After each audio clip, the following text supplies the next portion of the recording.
Good morning. Okay, it is a good morning. At least it sounds like it is. I hope it is. It's great to be with you this morning. I'm glad you're here. Hope you're glad you're here this morning. If you're joining us via live stream this morning, we're also glad that you're here. But it is so great to be together this morning, to have this time to worship and to gather now as His people. One quick announcement in connection with the upcoming Sunday night service that the young men are going to put on the same Sunday evening as the Ladies' Devo coming up here next month. This afternoon at 4 o'clock, if any of the young men that are interested in participating in that, if they want to meet this afternoon, we're going to have some practice session of sorts on Sunday afternoons between now and then. We're going to try to have the first one today at 4 o'clock here in the auditorium this afternoon. Would you join me in a word of prayer? Let's pray to God together. Our Father in heaven, we come thankful.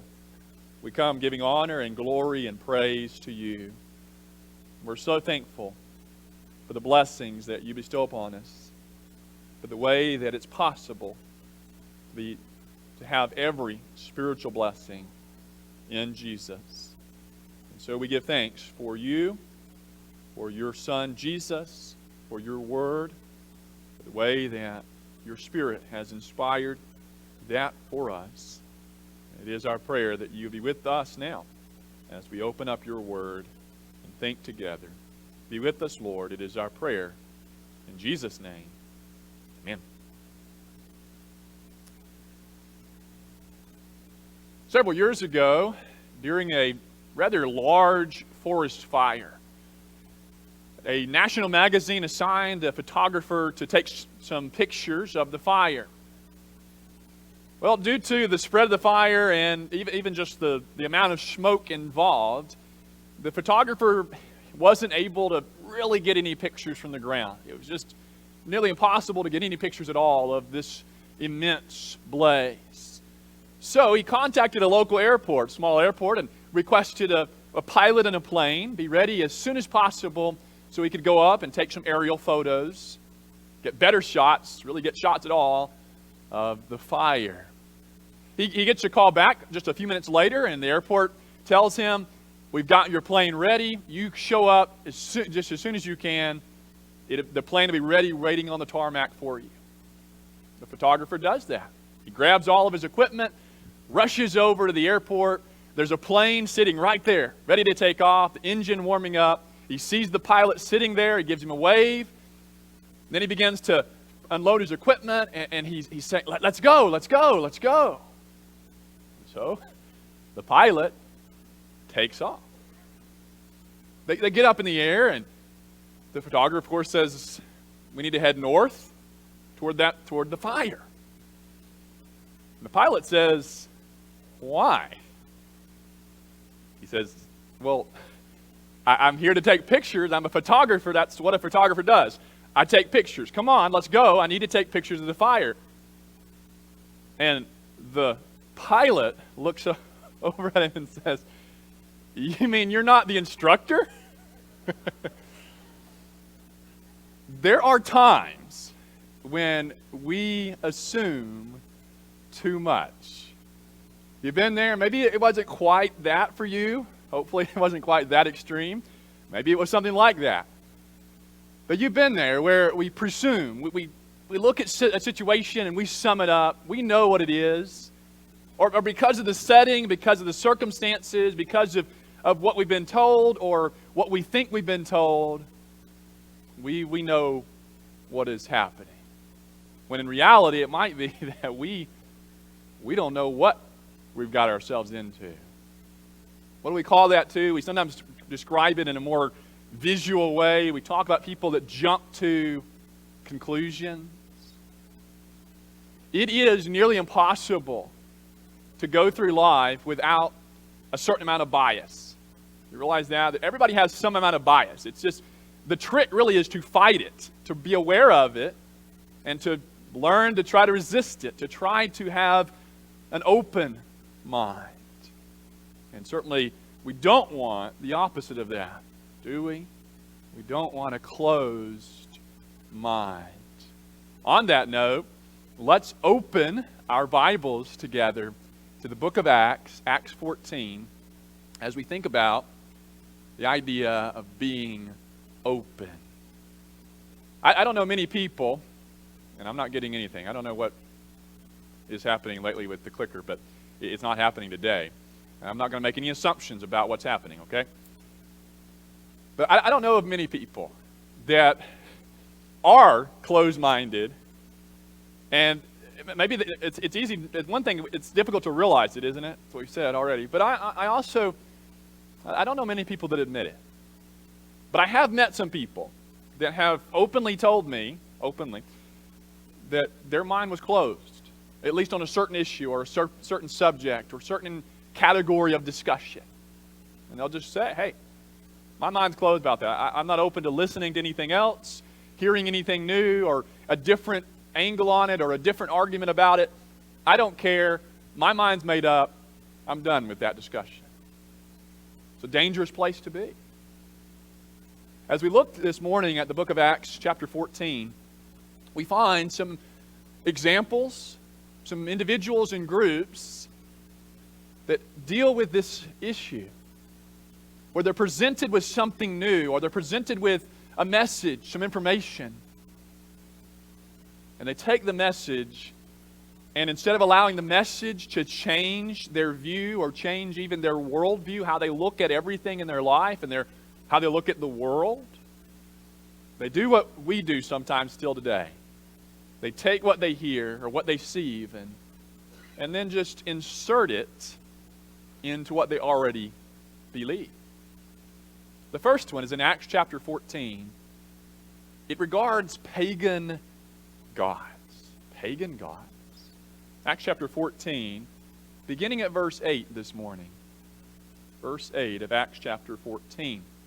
Paul and Barnabas are on this missionary trip.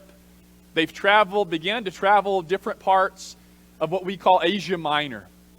A number of little city towns and villages preaching the message of Jesus, preaching about Jesus, the long-awaited one, the coming one who has finally arrived on the scene, the one who has lived and died and rose again, the one named Jesus. As they travel around, they come to the town of Lystra. Lystra, the ancient town of Lystra. A town that is a mixture of some Jewish influence, a lot of pagan Greek influence, and fairly recently Roman influence. They've become a Roman colony. So Rome is right there, and all these other cultures and influences.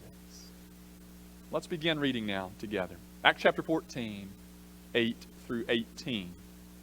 Now at Lystra there was a man sitting who could not use his feet. He was crippled from birth and had never walked. He listened to Paul speaking, and Paul, looking intently at him and seeing that he had faith to be made well, said in a loud voice, "Stand upright on your feet." And he sprang up and began walking. And when the crowd saw what Paul had done, they lifted up their voices, saying in Lycaonian, "The gods have come down to us in the likeness of men." Now stop there between 11 and 12. A couple of things to know. One, you've got, not only is there this presumption, this preconceived idea where they're in this context, Paul and Barnabas, of idolatry, but there's also a story that has it can be verified to some extent, that a myth, a legend had been told in this town of Lystra, that about 40 years earlier, two of the pagan gods, depending on your English version, sometimes they're called with their Latin names, sometimes they're Greek. Zeus and Hermes seem to be the idea here, that they came down and visited as men. And nobody accepted them. They couldn't find any hospitality except for this older couple. They took them in, and then the gods wreaked havoc and flooded and wiped out a large area near Lystra. So these people are ripe in that sense to jump the gun when they see Paul heal the man who never walked. That's where they're starting from, this paganistic, idolatrous framework. So when they see Paul, and Paul's already been preaching, they assume a bit too much. But notice also the language barrier. I don't even know that Paul and or Barnabas spoke the native tongue of Lystra, or this area, this region that Lystra and Derbe are a part of, a couple of villages they visit. And they're speaking in their native tongue here in verse 11. When you drop down, and if you were to drop down and notice verse 18, where Paul and Barnabas can barely hold them back with their words, could that language barrier still be at work here as part of the problem even?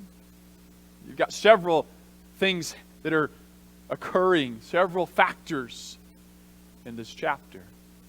Now let's go back to where we were in our reading and keep reading. Back to verse 12. Acts 14, verse 12. Barnabas they called Zeus, and Paul Hermes, because he was the chief speaker. Some think there's a bit more to it than that even, that it's based on their physique. And that might be part of where some draw some ideas about Paul's physique and his appearance. Don't know. But at least, Luke says, because Paul's the one that usually did the preaching, Barnabas is more there as moral support and the like. That's how they consider it. He's the messenger of the gods, and Zeus is king of the gods. I mean, Barnabas could have felt pretty good about that, right? But that's what they assume they are in verse 12. So in verse 13, they take action. The priest of Zeus, whose temple was at the entrance of the city.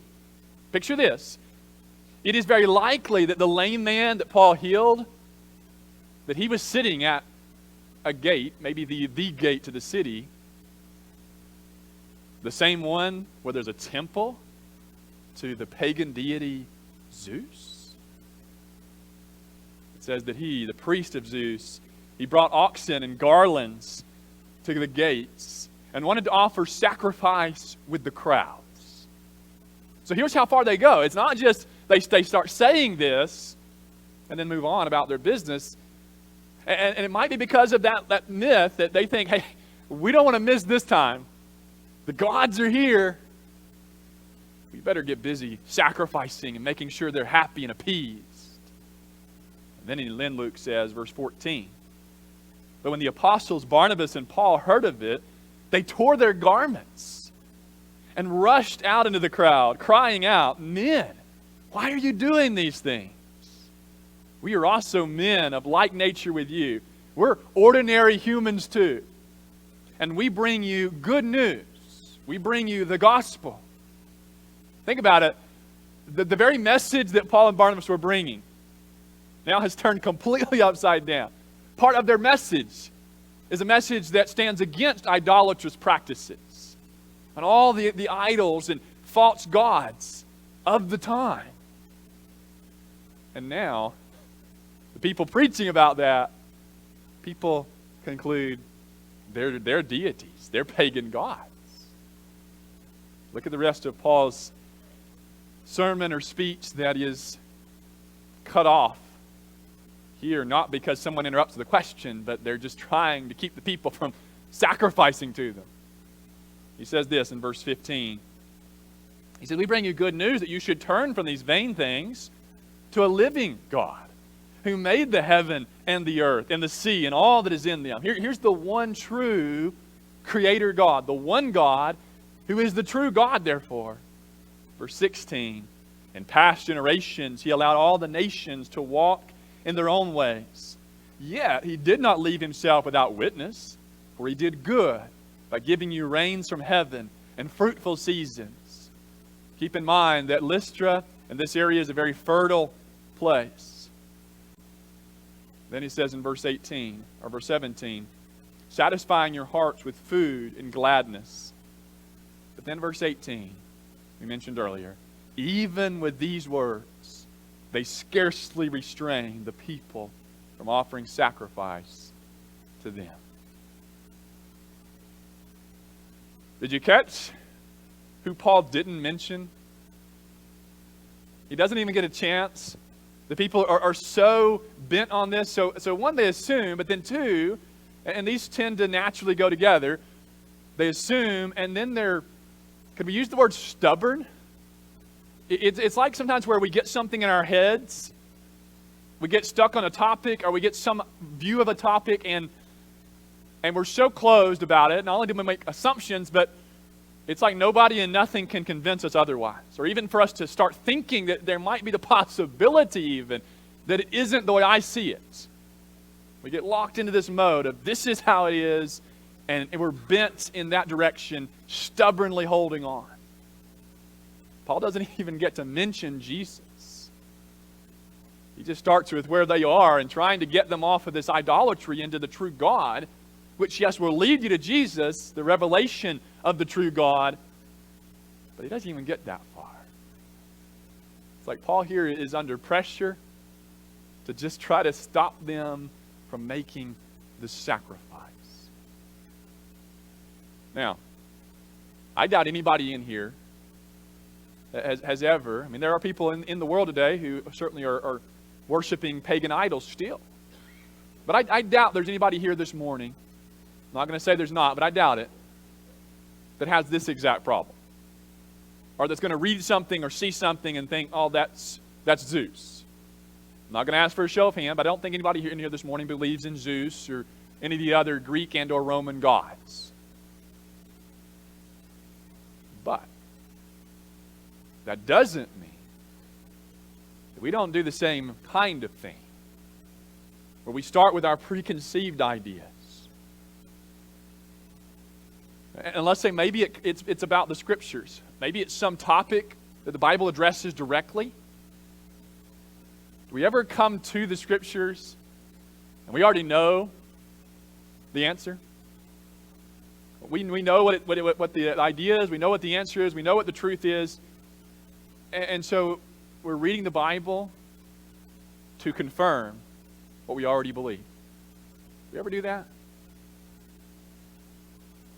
Sometimes preachers might do that, where you start with what you want to preach, and then you go and look for something in the Bible so you can put some Bible to it. You do that? You ever start? We've got it. And maybe it's almost worse if you're a Christian and you've obeyed the gospel, and then it's easy to fall into this mode of, well, we're Christians. We're the church of the New Testament. Instead of allowing the message itself to dictate the answers. But it gets worse here. Can we read the next verse? Chapter 14, verse 19. There's a big change here. Verse 19. But Jews came from Antioch and Iconium, two places that Paul and Barnabas had just visited, two places that had literally ran them out of town. The Jews show up. Now, are they intentionally following Paul and Barnabas? A couple of chapters later, we know that that kind of thing happens. Are they here to buy grain? I don't know. That would have also been common. People for these two cities to come to Lystra, the fertile land, to buy grain. Let's not assume too much. But either way, they come, and having persuaded the crowds, the same crowds that were just about to sacrifice oxen to Paul and Barnabas.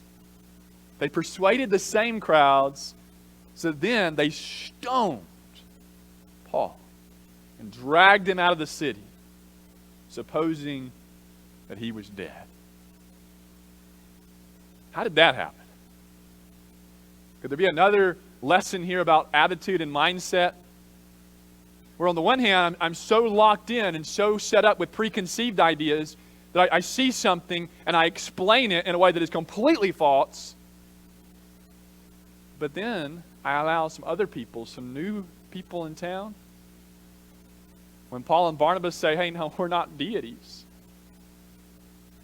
Well, then I can see the natives of this city wondering, well, if they're not gods, then who and what are they? And then the Jews come in and they say, well, we can tell you about Paul and Barnabas. They need to die. Do you see how quickly they go from their deities, and now it's like they go from divinizing to demonizing. Now they need to die. You know, somebody said we tend to do that today a lot with the medical community. When the medical community gets things right, they're the greatest in the world. And then when they can't fix some problem, they can't cure every disease, well, then we tend to demonize them.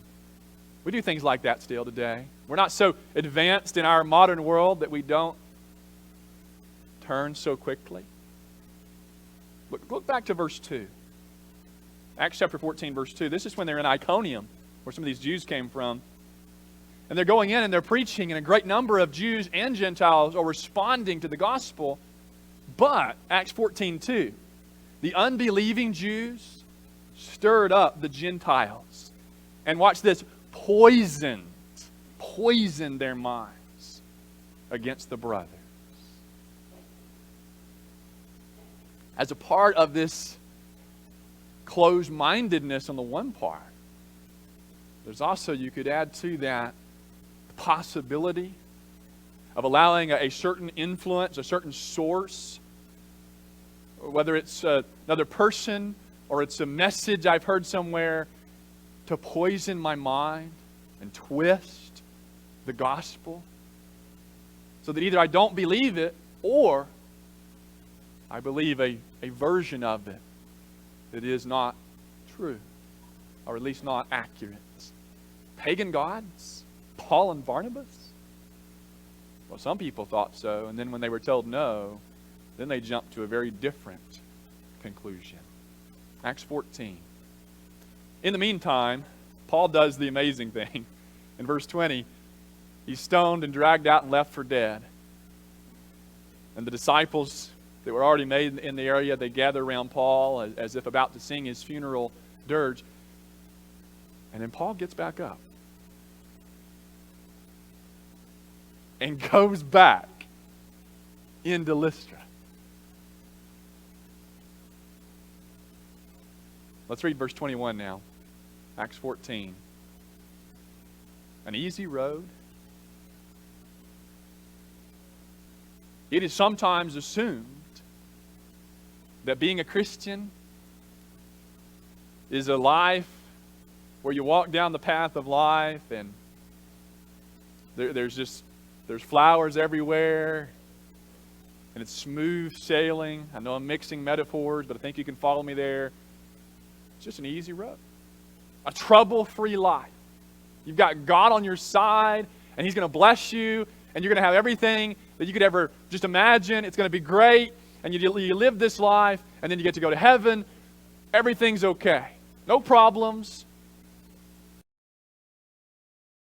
And deeper into God's reign, and being more like God, and bringing God's will to our lives, like Jesus prays. But in order to do that, Paul says, you're going to have a lot of trouble. Take Paul and Barnabas' missionary trip as the example of that for this context. Go back to that first part again. Verse 3. We looked at verse 2 earlier where they poisoned the minds. Well, what do? Paul and Barnabas are preaching. The Jews are stirring up the people and poisoning their minds. We read that, verse 2. Verse 3, so they remained a long time, speaking boldly for the Lord, who bore witness to the word of His grace, granting signs and wonders to be done by their hands. But, verse 4, the people of the city were divided. Some sided with the Jews and some with the apostles. When an attempt was made by both Jews and Gentiles with their rulers to mistreat them and to stone them, well, then they learned of it and are able to flee. That's why they end up in Lystra. Because the people in Iconium tried to stone them. And then, as we saw, the people from Iconium show up in Lystra, and then they do stone Paul. And I don't know if it's because we, at least in this country, are so displaced from that idea of people stone you for preaching about Jesus, the crucified Messiah. Or if it's because we've been told so much in the religious community about how life is going to be as a Christian, how God's going to make you prosperous, that it's easy for us to assume that that's the life of a Christian. Christians don't get cancer at 25 and die in 4 months. God wouldn't let that happen. Acts 14, verse 23. When they'd appointed elders for them in every church, with prayer and fasting, they committed. So they're praying, they're fasting, and then they're committing them to the Lord, whom they have believed. Why is it that these Christians needed to be committed to Jesus? Well, verse 23 is the result of verse 22's message. It's not going to be easy from that standpoint.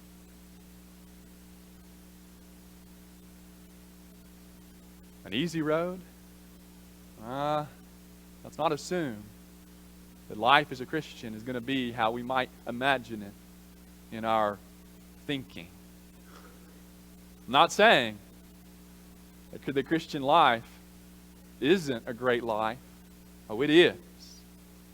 I'm convinced there's no other way to live life with real joy. But let's not at the same time think that means that our circumstances are always going to be how we'd like them to be. We might have assumed too much. One more example, and the time and lesson will be ours for the day. Acts chapter 14. Let's pick up at verse 26 now and read the next couple of verses after that through 28 to the end of the chapter. Opening doors.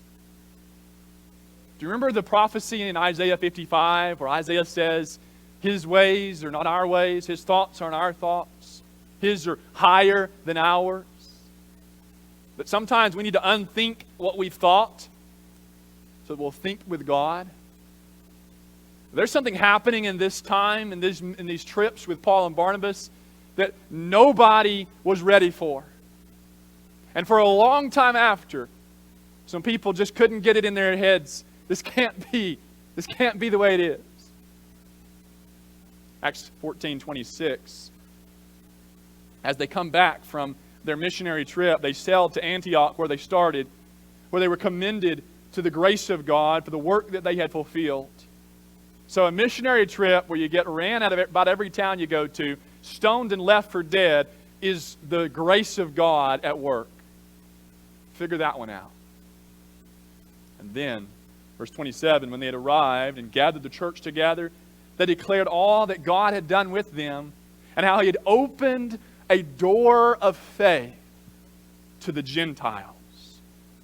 Not a door to practicing the law of Moses, not a door, but a door of faith in Jesus. And they remained no little time with the disciples. God did something here with Paul and Barnabas, and then beyond Paul and Barnabas, where it doesn't matter where you came from, religious background, the color of your skin, the money in your bank account, the culture, how you talk, what you look like. Doesn't matter. If you can believe in Jesus, the door is open. But what's the next word? Acts 15. If you ignore the chapter break, most English translations start with the word but. Because conflict about this door and how the door doesn't need to be open, at least not that way. Somebody's about to try and shut the door because they can't get it in their heads that this is what God would do. That's how God operates. Do we ever put God in a box like that? Because we're locked into a box ourselves. And so we just take God and put him right there in our box, the door. We see this morning some examples of people that start with a preconceived idea about pagan gods, and that leads them to thinking that the Apostle Paul is a pagan god. Or we see the possible assumption that the Christian life is going to be easy going from here on out. You're a Christian now, you're good to go. When Paul says there's many troubles coming your way. And then we see God doing something that shocks some people and turns some people so sour that it might be about this time in Antioch that Paul has to write a letter to those churches he had just preached to in Galatia. And a time when the Apostle Peter himself shows up and he won't eat lunch with those other people. But God calls us to open our minds and our hearts to the beauty, to the shocking parts, the scandalous parts of the good news about Jesus. If we'll simply allow the Word of God to open up our minds. That might be for you today, to become a Christian, to turn away from what Paul calls the empty things to the one that can fill you, to be one with Jesus as you're baptized into Jesus, or as a child of God, to be careful, to be ready for the changing message that is so powerful and so uncomfortable that there's so many different ways people will take it wrong when you try to preach and live out the way of Jesus.